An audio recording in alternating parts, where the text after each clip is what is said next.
evening, everybody, and welcome to our New Entrants webinar, part of our New Entrants webinar series, which is running throughout October and November. For those of you that don't know, I'm Susan Perry and I work for SAC Consulting, and I'm actually based in Kirkwall in the Orkney Islands, the very far north of Scotland. I'm joined by a whole pile of folk this evening, which is lovely. So we have contributors from Ireland, France, Germany, as well as Scotland. I just very quickly, I'll maybe hand over to Annie to give a quick hello and introduce herself. Annie. Hi Susan, thanks very much. My name is Annie Mckee. I'm a researcher at the James Hutton Institute in Aberdeen, and the James Hutton Institute is a partner in the Nefertiti project. I'll give you a little introduction to Nefertiti slightly later, but the panelists today have all come through our network that we have across Europe of new entrants to agriculture, so we look forward to hearing from them. And I think, Susan, we were hoping that anyone who's joined this evening might also note where they've come from, because we know we have some international participants. So if you could please add in the chat where you're watching from today, that would be great. And Susan's going to explain how to do that. Yeah, so there's two ways you can contact us throughout tonight's event. One is through the chat function, and the other one would be to ask us a question. We're really keen to get your questions as the webinar progresses. So you'll see when you'll have logged on, there should be a menu on the right hand side of your screen, and in that you'll see a questions tab. You type in your question there and we'll try either to reply to you as part of the webinar, as part of the chat, or we'll email you at a later date if we run out of time, because we've got quite a packed schedule. As a little icebreaker, we've obviously got loads of folk here from Europe at the moment, but I thought it might be nice if you could maybe pop in the chat box where you're watching us from. So whether you're sitting in France or Germany or Orkney or Edinburgh, it would be really nice. So if you pop that in the chat, and we'll just go through and we'll shout out when we get those in where people are from this evening. If you'd like to add in what you might like to get out of this evening's webinar, that would be really nice as well. So I will hand over to Annie, who will just go through who our speakers are this evening, and she'll then introduce Elodie. Annie. Thanks, Susan. So we have a range of speakers this evening, and I hope you can see many of their faces on the screen. This evening's event is also supported by another partner project, which is also funded by the European Commission, called EURAKNOS. And I will give Elodie a short opportunity to explain what this project is all about. And the main focus of this evening is to hear from the new entrants across Europe and to learn about their experiences of starting as farmers. We've got a video from Daniel Ritch, who's a local person to Susan from Bretterbeck Farm in Orkney. We're also going to see a great film by Thibaut Giraud, a beef farmer in France, and he's accompanied by Elise Chouteau from the French Livestock Institute. And Elise was going to translate. She may also represent Thibaut this evening. We'll hear from Karol Kissane, a dairy farmer from Ireland, and he's being supported by John Moriarty from Chuggask. And we'll hear from Anja Hradetzky, who's a dairy farmer from Germany, and she's accompanied by Sandra Honegger, who is from the Grassland Center, the Grünlandzentrum, in Germany. And my colleagues Sandra, Elise and John are all part of the Nefertiti project. But I think I'm going to hand over now back to Elodie. So that's the next slide, Susan, isn't it? Or actually, the next slide is a little bit more about the two projects. We don't want to bamboozle you with European jargon, but we want to give you some context to why we've gathered this group of people here this evening. If you could move on to the next slide, Susan. So I work as part of the Nefertiti project, nothing to do with Egyptian queens, but this project is looking at how to learn across Europe to allow for greater innovation uptake through demonstration. It's a Horizon 2020 project which aims to support on-farm demonstration activities and farmer-to-farmer peer learning. The project involves 45 hubs on 10 themes in 12 different countries. And in Scotland, our theme of focus is to look at how to encourage new people and explore new pathways to work in Scottish agriculture. And this is because we know that across Europe, there are concerns around the sustainability of the agricultural industry with an ageing farmer population and many barriers facing new entrants to the industry. And this is what we're hoping to hear more about this evening. Next slide, please, Susan. And in Scotland, we have what's one of the hubs, and this is a network of people who have got together to share their experiences and also to give expertise through on-farm demonstrations, discussions like this, and mentoring for new entrants. And the activities of the Scottish Hub cover all different types of farming in Scotland and across the country. And I'd encourage anyone who considers themselves to be a demonstration farmer or might be interested to learn from other demonstration farmers to please get in touch with the project and join the Scottish Nefertiti Hub. If you could go to the next slide, Susan. So just briefly, this is what we hope you'll get out of it. You'll learn about innovations relevant to new entrants, as well as some training opportunities in Scotland and beyond. And we'd like you to keep in touch through registering with the Nefertiti demonstration platform as either a demonstration farmer or an innovation actor, so maybe you work in the industry otherwise. We'll put these links in the chat so you can follow up with this a bit later. Please tick farm attractiveness. This is the theme that we're all part of, attracting people into farming in Europe. And now I'd like to hand over to Elodie to outline briefly the other partner project we're working with this evening. Yeah, thank you very much, Annie. So I'm going to present you very shortly the EURAKNOS project. So you can maybe skip to the next slide. Thank you, Susan. Yeah, so the EURAKNOS project started last year in January, and it will finish by the end of December 2020. And the aim is to connect all the thematic network as knowledge reservoir into the European Agricultural Knowledge Innovation System. It's like a huge database collecting all relevant information and data which have been collected through the 28 thematic network at the beginning of last year. So today we have more than 30 thematic network, and we want to bridge all thematic network together. So this map, we can see all the partners. So it's actually interesting because Western countries and Eastern countries are represented. We can go to the next slide, Susan, thank you. So as I said, the main objective is to support and facilitate the thematic network and to ensure they are sustainable through the connection with other thematic network and similar EU and national initiatives. We aim to link the knowledge, materials and tools produced by this thematic network into operational group.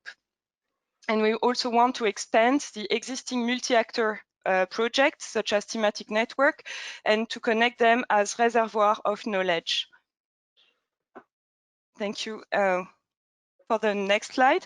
So it's the last slide about EURAKNOS, and we actually are disseminating a very short survey. It's an end user survey, and it only takes a few minutes, and we can also use smartphones. So if you can help us to better understand the end user needs by answering this very short survey, the link is HTTP. It's a survey Mckee. All the answers are automatically saved, and you can directly use your smartphone, and it will be very useful for EURAKNOS to build this knowledge reservoir database. Thank you very much for your attention. Thank you, Elodie. And I think that we'll circulate the link to the Survey Mckee as well.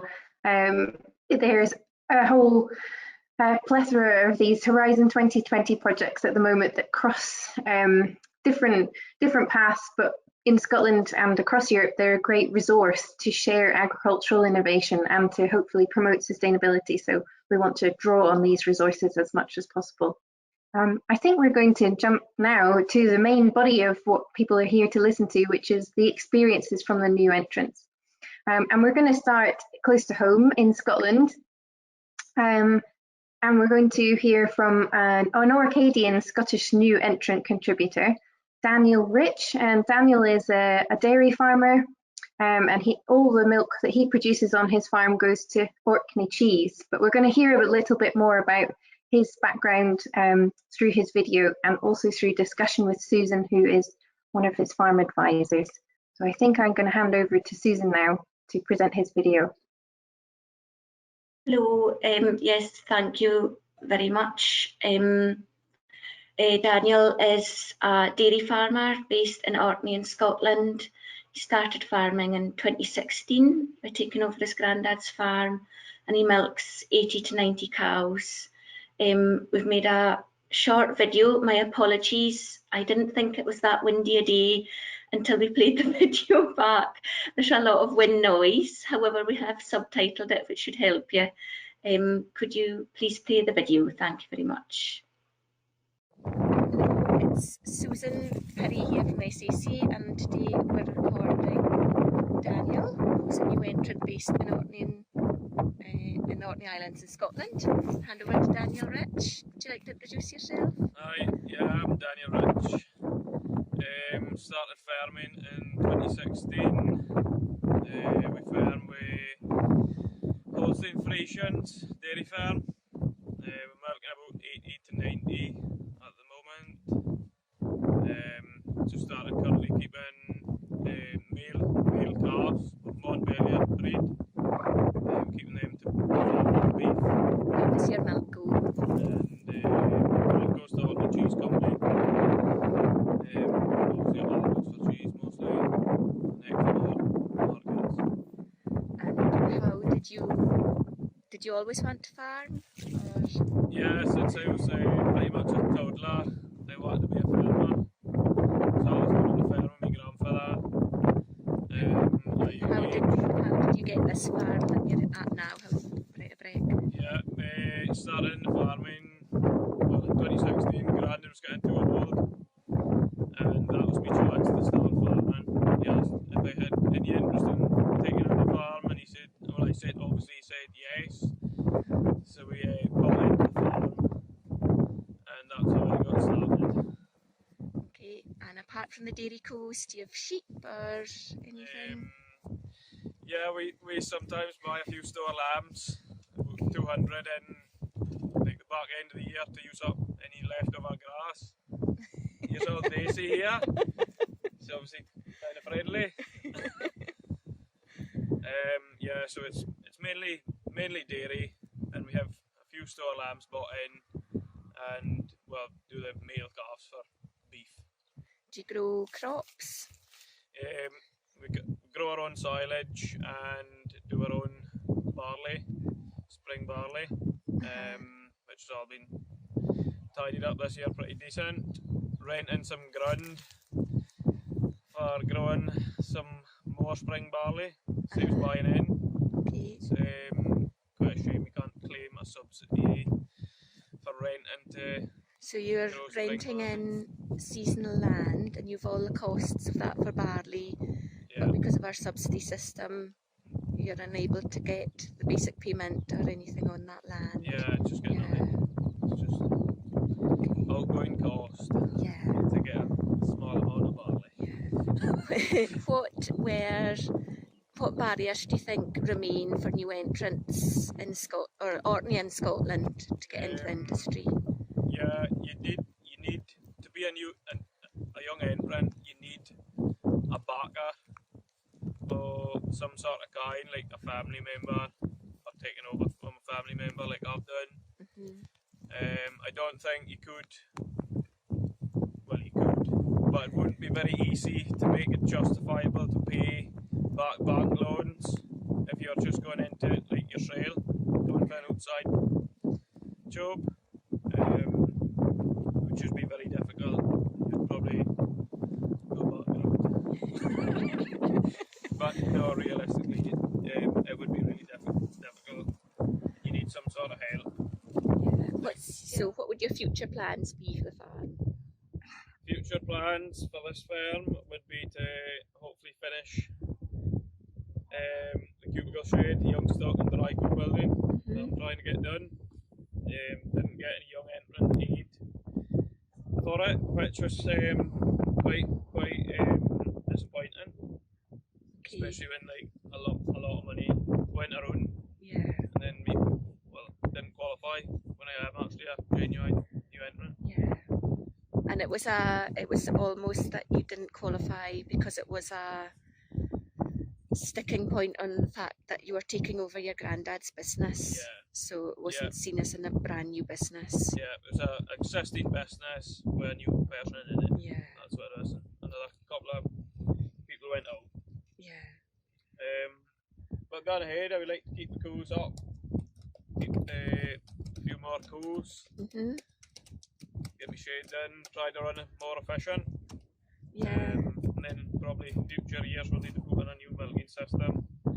Yeah. If it's a new parlour or a robot, I'm not entirely sure yet. Okay. But we'll cross that bridge when it comes. Another thing I would like to do in the future is hopefully find a wife and maybe get married and leave the farm to me family if they're interested. Hopefully going ahead and up to date, and so it's just hand the reins over and can get going.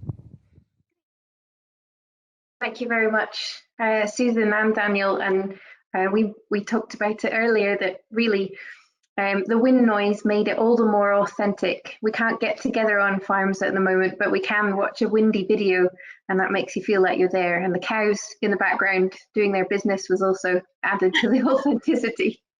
I haven't spotted any questions yet, but I should have really encouraged people to add their thoughts and questions during that video and throughout the whole webinar this evening. I suppose my follow-up question, Susan, is if you could just explain a bit more about the grant that Daniel wasn't able to get and what you think the impact has been for him. Yeah, we tried to get him a startup grant because they were on the go when he took over his granddad's farm, and it was a really good grant actually. From memory, I think it's about £60,000 or 75,000 euros, and it was a very popular grant, as you can imagine. But he missed out because he didn't score highly enough because he was seen to be taking over an existing business. And this was despite the fact, you know, essentially he bought his granddad out of the farm and he had all the startup costs. Compounded with that, his granddad had actually been in effect running down the farm, so there'd been no investment made in it in a lot of years because he wasn't sure the succession plan hadn't been in place and all the rest of it. So he just missed out on this technicality, and I think it kind of stuck in the throat when there was other folk able to get the grant who weren't carrying the same stock or pushing the business as hard as perhaps Daniel was. So that was disappointing for him, no question. Thanks for that, Susan. I wonder if others in our group of panelists have any questions for Daniel and Susan about their experience. I suppose one thing that did also strike me was Daniel's plans for the future, that he wanted to be able to pass on a working business, even though he's quite a young man and he's only recently started, he's planning ahead.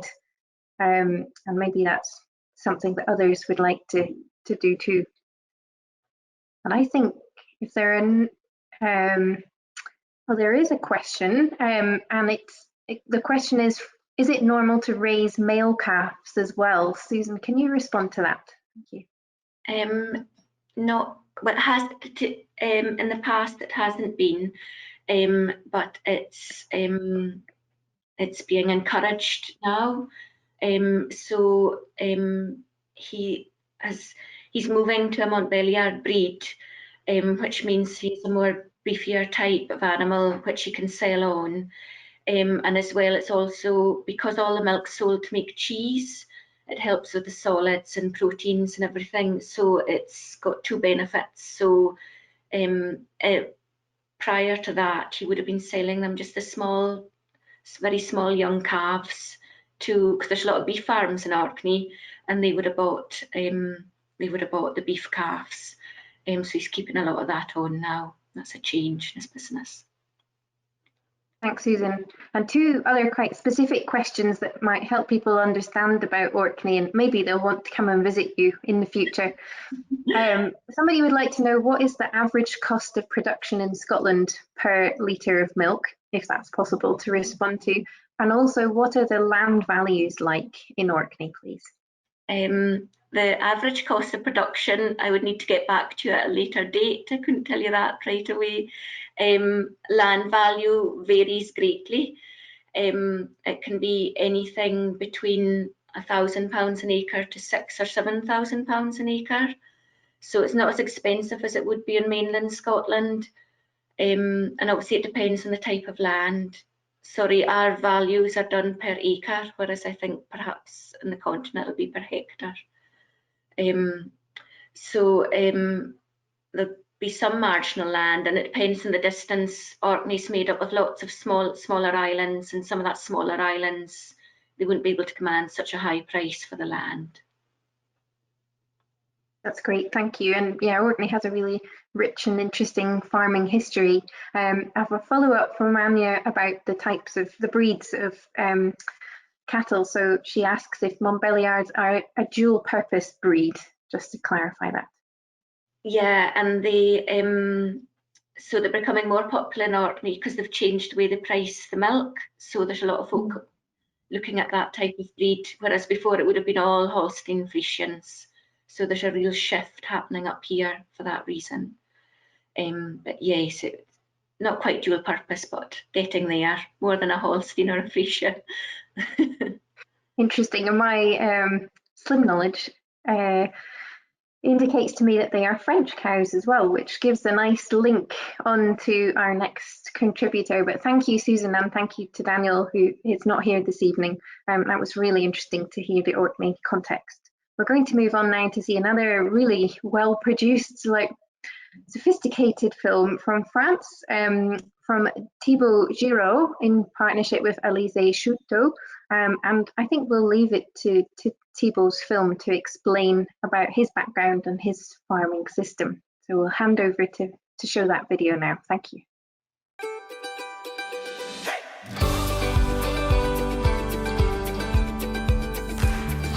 Je m'appelle Thibaut, je suis producteur de viande en vache charolaise dans le centre-Manche. C'est une exploitation de polyculture élevage, principalement en viande charolaise avec une trentaine de vaches allaitantes. Aujourd'hui, je suis principalement naisseur, ça veut dire que les veaux mâles sont vendus pour l'engraissement et je garde les femelles pour le renouvellement de mon troupeau et permettent aussi d'agrandir mon troupeau par la suite. Mon exploitation fait 75 hectares, qui a 50 hectares de prairies naturelles et 25 hectares de cultures. Donc dans les cultures, ça comprend une petite partie de 5-6 hectares, c'est essentiellement de la fauche, de protéagineux, de trèfle, de luzerne. Le reste des cultures est partagé avec du maïs grain, de l'orge et du blé. Le maïs grain est soit gardé sur l'exploitation pour nourrir le troupeau, soit vendu à un collègue porcher. L'exploitation est située sur la commune de la Chapelle-en-Jugé, dans le centre-Manche, de 600 habitants. C'est une commune relativement herbagère avec beaucoup d'élevage et c'est dans un secteur plutôt humide. Sur l'exploitation, je suis installé en individuel, hors cadre familial. Moi, je ne suis pas du tout issu du milieu agricole. Mes parents travaillent à l'extérieur, mais aucun lien avec l'agriculture. J'ai découvert le métier un peu par le biais de la famille. J'ai des cousins et des oncles et tantes qui sont agriculteurs. Pour trouver cette exploitation, j'avais postulé aux jeunes agriculteurs de la Manche en disant je recherche une exploitation plutôt herbagère, sans lait, pour faire de la production de viande bovine.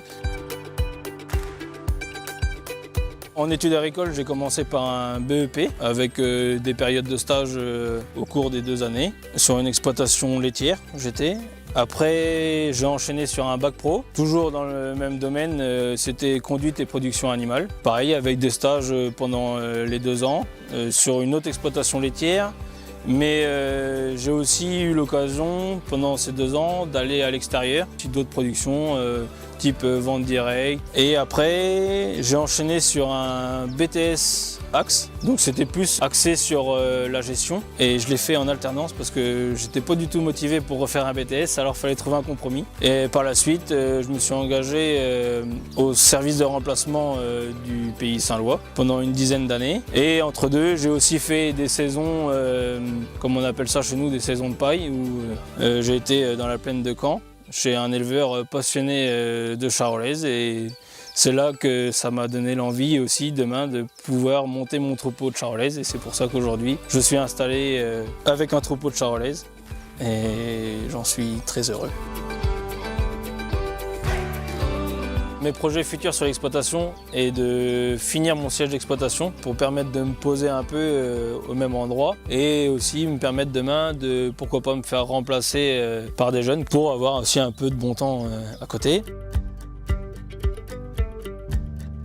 J'ai recours à l'entraide avec un voisin, notamment, surtout pour la partie culture, où lui s'occupe de la partie moisson et traitement de mes céréales, et moi je m'occupe plutôt de la partie entretien et débroussaillage des haies chez lui. Sur ma partie entraide, c'est quelque chose qui m'a permis de m'installer déjà au départ, parce que je suis arrivé sur l'exploitation, j'avais pas du tout de matériel, et Antoine avait ce qu'il faut pour me dépanner au départ. Donc moi je lui ai plutôt fourni de la main d'œuvre, ça m'a permis de limiter mon investissement au départ. Et par la suite, en fait, on s'est rendu compte qu'on était totalement complémentaires parce que moi, j'avais investi dans du matériel autour de l'herbe, de la gestion des haies, l'entretien. Et lui, Antoine, était plutôt axé sur les semis de céréales, la fertilisation et la récolte. Donc du coup, ça nous a permis chacun d'investir dans notre spécificité plutôt que d'investir chacun de notre côté et de s'endetter bêtement pour des choses qui servent que 3 semaines dans l'année, quoi. Les gens sont super contents de nos produits, mais ils connaissent pas du tout notre métier, et c'est là que nous, agriculteurs, on a un rôle à jouer pour l'expliquer et être mieux vus aussi, et de nos pratiques qui peuvent parfois être mal vues alors qu'il n'y a pas de raison. Moi, j'ai fait le choix de valoriser mes animaux par le biais de la vente directe. Donc déjà, c'était un choix économique. Pour moi, c'est une manière de retirer au mieux la valorisation de son produit parce qu'il n'y a pas d'intermédiaire. Et c'était aussi une manière d'avoir un certain lien avec le consommateur parce que je me suis rendu compte au fur et à mesure de mes expériences que les gens ont beaucoup de préjugés sur l'agriculture en général. Donc c'est à nous, agriculteurs, de reprendre en main la communication sur notre métier pour expliquer nos pratiques. Pour communiquer sur mon métier, j'utilise les réseaux sociaux, donc Twitter, une page Facebook que j'ai créée au nom de l'exploitation, donc la ferme du Chapelet. Moi, ça me permet déjà de parler de mes pratiques en général, de montrer les paysages, qu'on a un bureau qui est digne d'être sûrement le plus beau bureau qu'on peut avoir. Il change tous les jours au rythme des saisons. Ça, pour moi, ça n'a pas vraiment de prix. Et c'est surtout aussi expliquer nos pratiques qui sont souvent pointées du doigt. En élevage, moi j'ai l'ensemble de mes animaux, je suis capable de les toucher, de les flatter, je vais les voir tous les jours. Ils ont toujours à manger, il y a toujours de l'herbe, de l'eau, tout le nécessaire pour qu'elles soient heureux. C'est important aussi de communiquer sur mes pratiques au niveau des cultures, qui est une pratique qui va vers l'agriculture de conservation. Ça veut dire qu'on touche très peu le sol, qu'on ne le laboure plus et qu'on sème dans des couverts. Donc ça veut dire dans des sols qui sont toujours vivants, grâce à des racines en terre et des vers de terre qui font le boulot de la mécanisation. Ça me permet aussi de faire attention à la planète.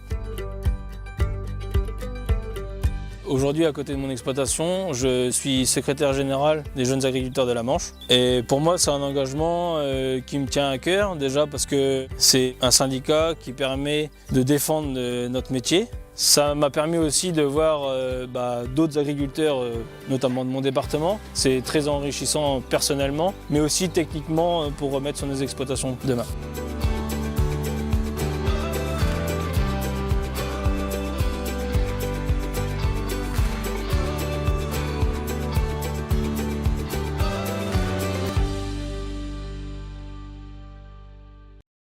Thank you very much. And I think we might have Thibaut on the phone via Elise. So I really enjoyed that film. I think we're lucky to have, you know, drone footage of the cows from above, but also a real life look at Thibaut in the field on his smartphone. I thought that was very realistic. And yeah, a lot of information to cover there. I'm just scanning through the questions, but I wonder if any of the other panelists have any thoughts or questions to go through Elise to Thibaut. Je préviens juste que tu es là. Just so you know, Thibaut was helping a cow that was giving birth just right now.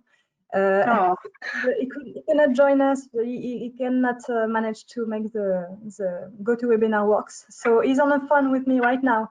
So I will give him your question in live. Thank you.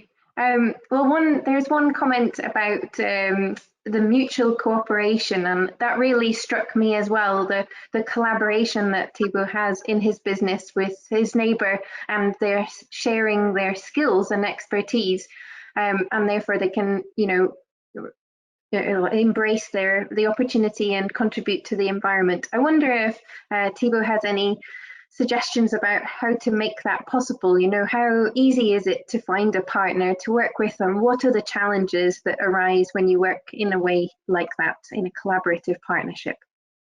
Alors Thibaut, la question c'est de savoir, en fait, elle parle de la partie où tu es en entraide avec ton voisin, donc elle a trouvé très intéressante. Elle voulait savoir du coup si tu avais des conseils pour le mettre en place ailleurs, des choses auxquelles il faut être vigilant. Et bah, pour être vigilant, il faut que chacun sache compter son temps, tout en étant aussi optimiste sur le fait que on est en agriculture et que on travaille avec les saisons. En fait, on peut pas toujours être le même temps en fonction de la saison, quoi. Enfin, So Thibaut, faut savoir aussi être un peu souple sur la chose, et c'est ça qui fait que ça marche, quoi. Thibaut is saying that you have to manage and to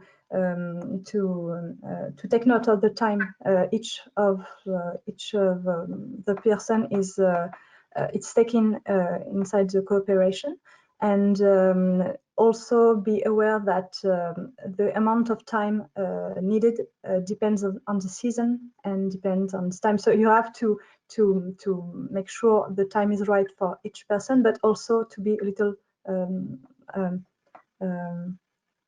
flexible on time you spend on each task. Yeah, thank you both. And I have another question, whether Thibaut sells 100% of his beef through a beef scheme. So could you give a bit more information about the direct sales that he does? I did not hear the last part of the question. So the question is, Thibaut sell all of his beef 100% through a beef boxed scheme market of selling directly? Is that all of his meat goes? On te demande si du coup tu vends 100% de ta production est en direct ou s'il y a une partie qui est vendue autrement. Et bah 90% de ma production est en vente directe et seulement 10% à côté. Et donc du coup les 10% qui restent, c'est vendu comment? En grande surface ou à des négoces secteurs. Okay. So 90% of his production is sold directly to consumers, and 10% is sold to regular markets and meat sellers and supermarkets. Perfect. Thank you very much. And thank you to Thibaut as well for participating via the phone, via a different language. And we wish him well with his calving this evening. But we'll keep you both on the line as long as we can. I think we'll move on now to Ireland. And I should also say that we have heard from where people are this evening, and we're covering a kind of west to east distance across Europe, from Ireland through Scotland, through the Isle of Skye, all the way through Germany and to Hungary with different participants. So thank you all for coming this evening. But I'm going to move on to Karol Kissane, and Karol works with John Moriarty in the Irish Nefertiti Help, and he's been very successful in the past few years. I think another dairy farmer, but with lots of experience working off farm as well as traveling with enough field scholarship. And I think we also have a short video to introduce Karol's business. So we'll pass over to that and then come to you, Karol, directly for some questions after. Thank you. Maybe your cost of housing for living in the countryside, the fact that you're close by to your family, the fact that you're working in the outdoors, you're your own boss, you can set your own hours. These are all big pluses that you must almost also take into consideration if you're considering dairying. Hi, my name is Karol Kissane. We're here on my dairy farm in Tullahinel by Longford, North Kerry. So I grew up in a little village just 2 miles from here called SD, and at the age of 16 I actually left secondary school because I really wanted to be a farmer. So after farming for a few years on the dry stock farm, I realised that at that age my father was still young and there was not enough of an income to support the two of us. So I actually returned to school and to college in 2000. I done my leaving cert from home and I went on to Cork and I done a degree in business studies. When I that finished, I actually went to work in Dublin with Bank of Ireland and I qualified there as a chartered accountant and a chartered tax advisor. Now, after a few years in Dublin, I would have said I was never going to return to farming. But subsequent to that, I met my wife. We decided that we'd return to the countryside as it would be a really good place to raise kids as we were planning on having a family. So when we came back to the countryside, I was farming part-time on the dry stock farm after taking it over while working full-time as a chartered tax advisor. 2013, we now had a family at this stage, and the graw for farming had really got back into me, and I really wanted to farm full-time again. So we investigated how that could happen. The obvious answer that came about was dairy farming. So in 2013, I left my career as a chartered tax advisor and became a full-time dairy farmer. Where we're standing here is actually the milking platform of about 30 hectares. And currently I'm milking 100 cows on this platform. If anybody asked me the question right now, would I return back to the old role I had? I would say no. Now, from an income point of view, it probably makes more sense to go back to the job I was in. It was a nice, secure job. Career progression was laid out for me, settled salary every month. But I just love the life that dairying gives you. I love being my own boss. I love the fact that you can work in the outdoors, you're working with animals, your family are close by, they're on hand. Yes, you're very busy, say in spring and that, but if one of your children are sick or if they need to go someplace, you can just restructure your work yourself. You don't have to ask somebody else and you can do what you want to do with your family.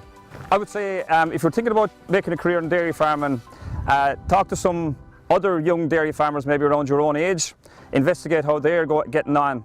Even just observe in your locality, what does the life look like for the dairy farmers or in your locality. At the end of the day, it's not all about money. As I say, the main driver for me was to getting the family and the work-life balance there in place and to be close to that. We can all look at different surveys and see what the farmer made this year and what they made last year, but there's a lot of other pluses to being a farmer, as say, maybe your cost of housing for living in the countryside, the fact that you're close by to your family, the fact that you're working in the outdoors, you're your own boss, you can set your own hours. These are all big pluses that you must almost also take into consideration if you're considering dairying. Brilliant. Thanks very much, Karol, for your enthusiasm. You're a fantastic ambassador for the hub to attract people into farming, young people into farming, and really interesting to hear about how you shifted career. I am just scanning for questions, but it's really clear from your video that that was a positive move. Can you tell us a little bit about what keeps you busy on the day-to-day now? So dairying is your core interest. Do you have employees? Do you teach in the college at all?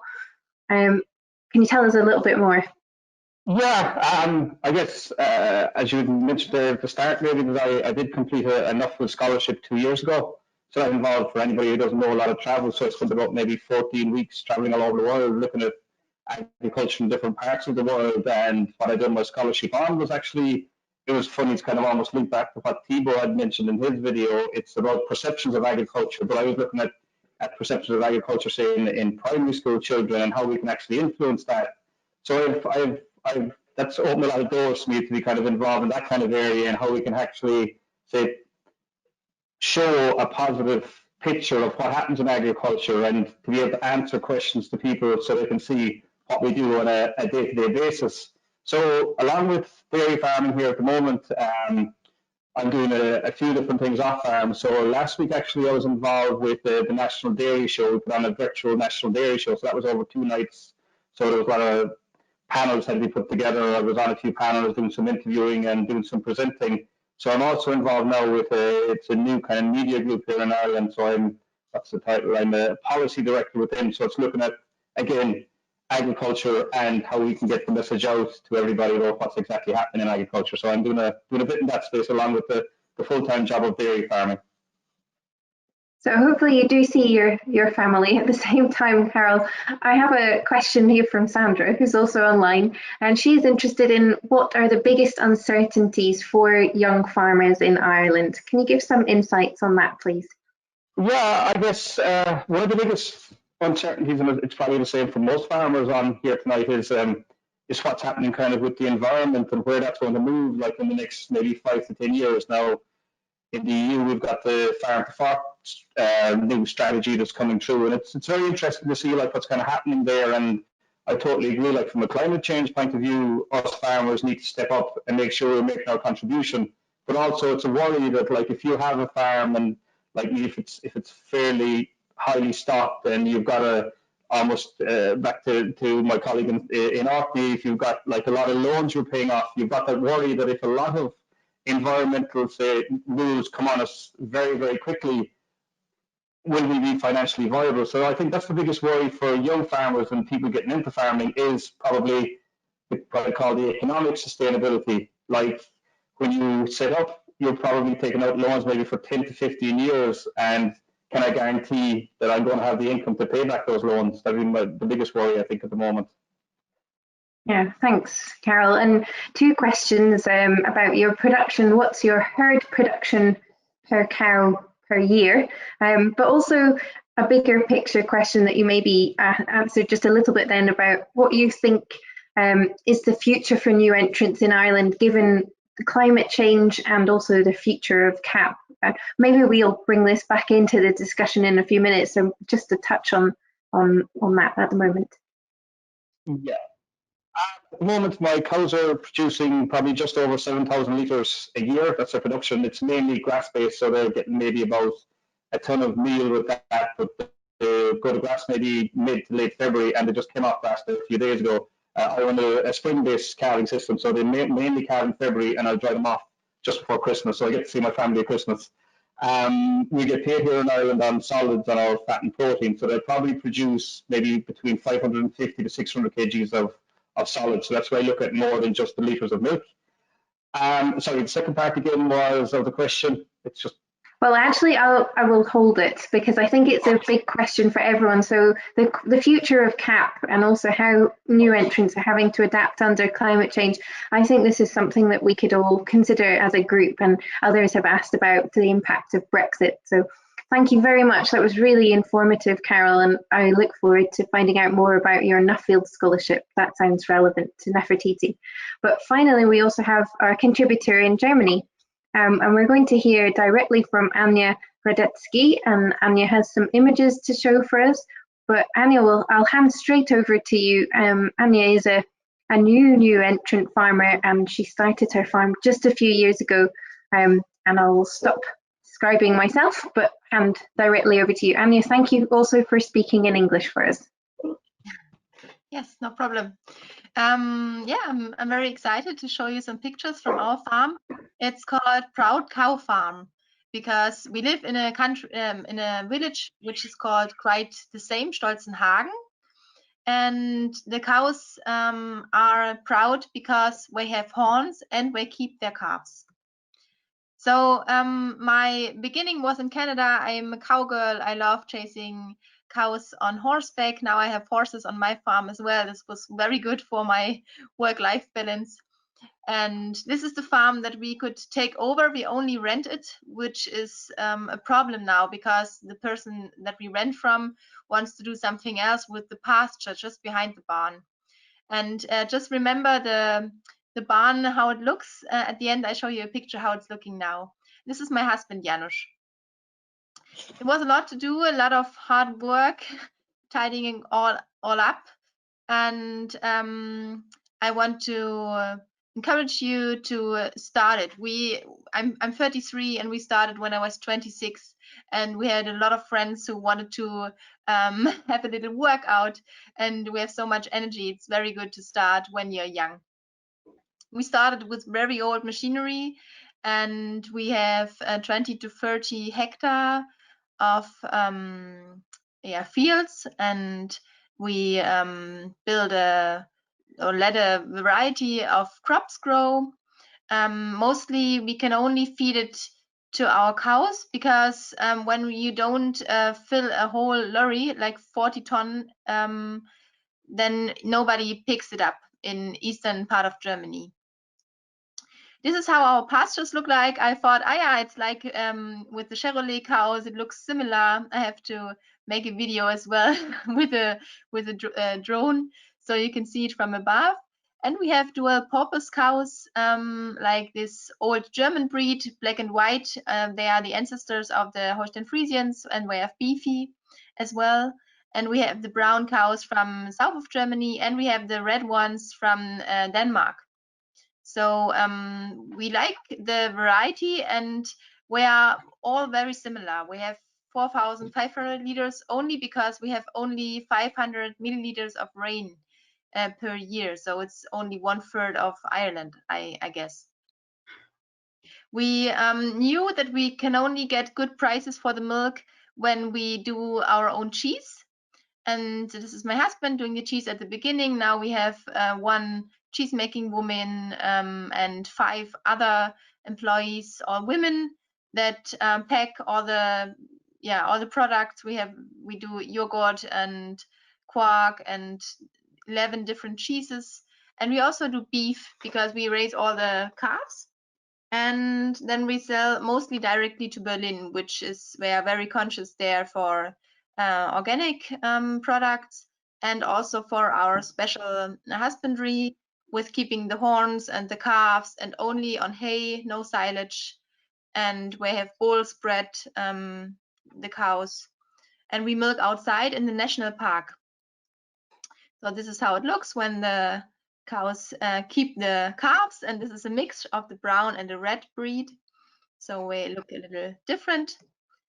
And what we did from the beginning on is that we had a little farmers market in the village to just be there, be available for the people who want to buy. And it's quite nice because you get the feedback from the people directly when you sell directly. I really enjoy this, and it gives a lot of power to continue farming. We also sell to small shops in Berlin, and I never know what my the customers think about my products there. So on the little market, it's perfect because we just tell me. We had a demonstration farm, and I love having people on the pasture. I also have kindergartens, picnicking between the heifers, and I think it has to be, we have to feel it to notice how worthy food is. This is our ripening room with we have some apprentices as well, always on our farm, because this handcrafted cheese is very seldom to learn in Germany.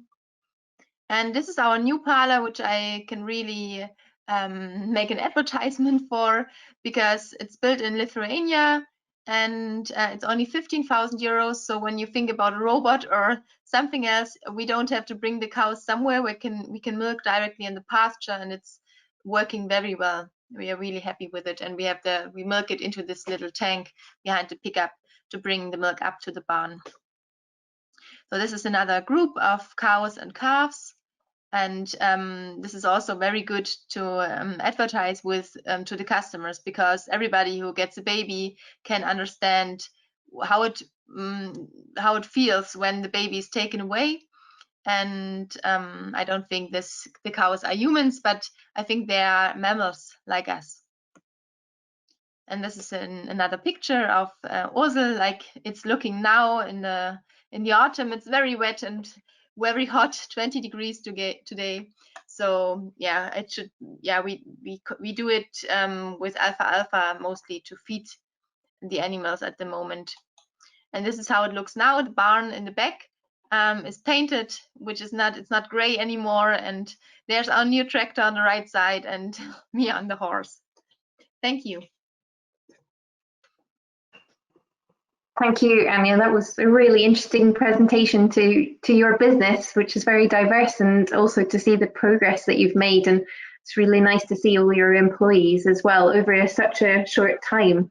I had a question actually about the land that you're renting. This is something that will be of interest particularly to the Scottish farmers. So you mentioned that you're renting land, but actually the landlord has some different ideas about how it will go forward. Can you tell us a little bit more about that, or whether you're now looking to find another plot of land? Does this mean that you'll have to move your business or just have a further distance to travel? It's very difficult because the old farmers don't let go.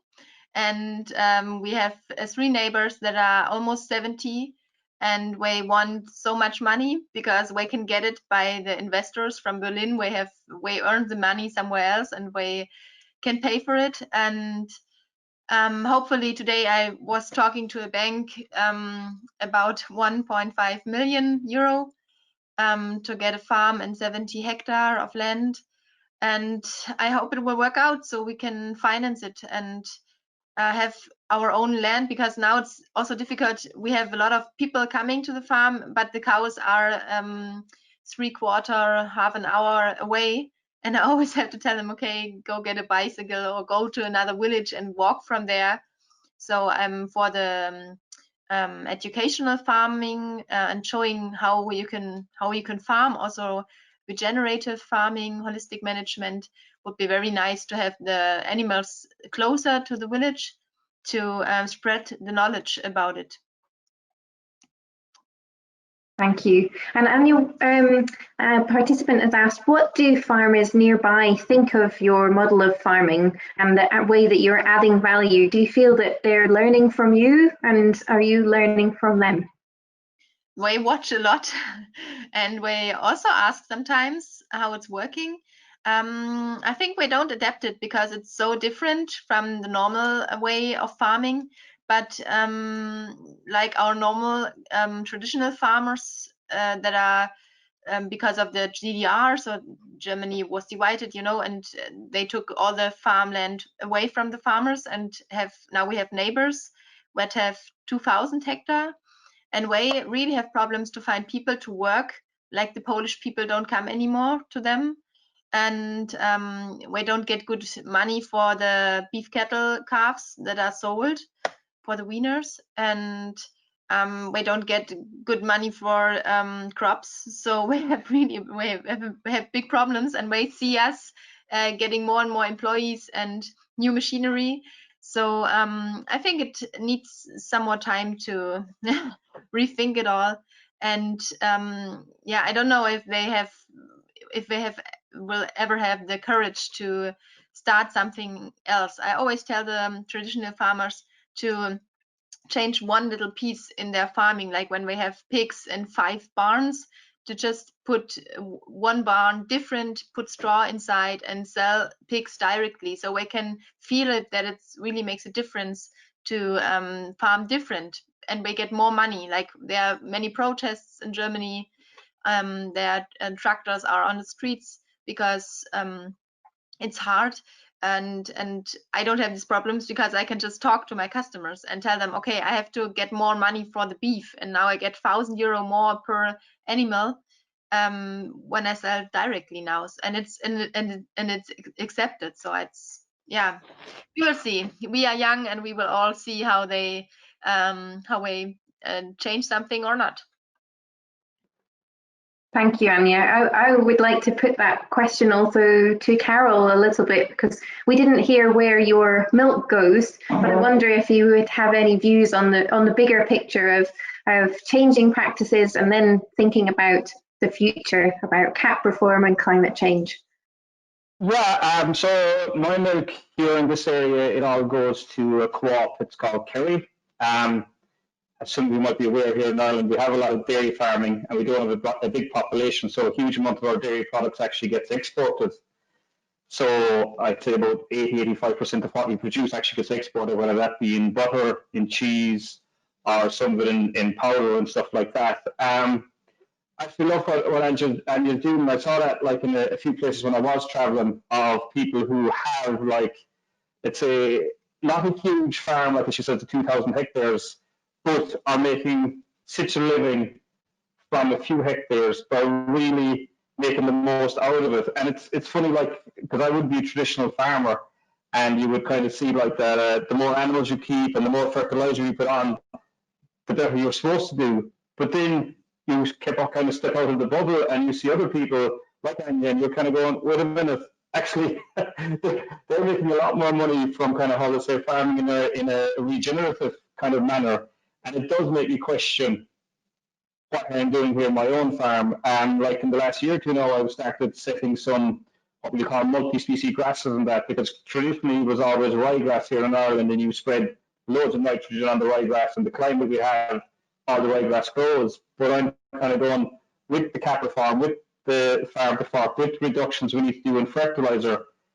Do I need to change the way I'm farming? And that's something I am looking at here. So I have done some trials, and I'm growing some, what we'd say, multi-species. So instead of spreading whatever 150 kgs or 200 kgs of nitrogen, I might only need to spread 50 kgs of nitrogen, and maybe I'll get to a situation in a couple of years' time where I need to spread no nitrogen, and instead of having 100 cows, maybe I'll only have 60 cows. It's your life for me, and maybe I'll still have as much money out of the farm, or maybe I might have more money. And I'd love to be able to do the model of selling directly to the consumer, but the problem here in Ireland is we don't have a big population, and that's always the worry, that we need to export, and what happens there if I do kind of go producing myself. But I think it's a very interesting model, and I visit a lot of it around the world. I just think it's just brilliant to see what people are doing. Thanks so much, Karol. Sorry, Anja, carry on. Did my parents eat your butter? Yeah. Not mine. Well, I also hope you can get hold of some Orkney cheese as well when you're next in the supermarket or in Scotland. And one last question, Susan, for you or for Daniel, is about diversification. And there's an interest in whether Orkney cheese is farmer owned, and therefore whether Daniel feels that he's investing only in one enterprise or if he has other opportunities. And then I'll hand over to you, Susan, for the thank yous and finishing. Orkney cheese is part owned by the farmers, but and part owned by an international company. The opportunities for diversification before COVID, there would have been the traditional tourism and that type of things. We recently lost our abattoir in Orkney, so prior to that we were able to kill in Orkney and sell the meat out of Orkney, but that's been shut. There wasn't the throughput to make that viable. The costs for running it were apparently not sustainable. So diversification would mean beef or lamb into a greater respect, or looking at things such as you were saying, with farms looking at regenerative, not relying on ryegrass and nitrogen, looking at new ways to do the same job, kind of. That's not going to cost not the same input costs, because it's definitely changing, the whole landscape, and the climate's changing, and with Brexit, and not relevant for the rest of the speakers, but certainly for us, there's a huge uncertainty as to where that will end up. And I think certainly we have to be looking at doing things in a different way to what we've done in the past. I don't know if that answers the question, Annie, or no. Yes, it does. Thank you very much. I know we have to stop now, but it's been a really rich discussion, and I think we we could carry on all evening. And if anyone has any questions that they haven't managed to pose to the panel, then just to send me an email or put it into the chat and we'll follow up with it. But from the Nefertiti project and from EURAKNOS, we'd like to say thank you very much. And I'd like to say thank you especially to FAS, the Farm Advisory Service in Scotland, to Susan and her colleague Malcolm for running the webinar this evening and hosting these projects and this great international panel. So I'll hand back to Susan. Thank you. Yes, just very, very quickly, I would also like to put in my thanks to all the speakers. You've gone to a lot of trouble and it's very much appreciated. Fab videos, and I appreciate you're not all working in your own native language, so it's much appreciated. To everybody, before you all log off, there's evaluation forms, and you'll be sent an email with the evaluation form. As a little sweetener, if you fill out your evaluation form, you will be entered into a prize draw to enter a gift voucher, to win a gift voucher for £50. So please fill out your evaluation form. So at this point, I would just like to say thank you again. Thank you to Elodie, Annie, thank you Sandra, so thank you Anja, thank you Karol, thank you Elise, thank you Thibaut. Thank you, John, who's in the background, I think, and thank you to Daniel as well. And oh, my very last point, the session has been recorded and you'll find it on the FAS website should you wish to play it back. Thank you. Thank you very much, Suzanne and Annie. Thank you. Yes. Good night. Thank you.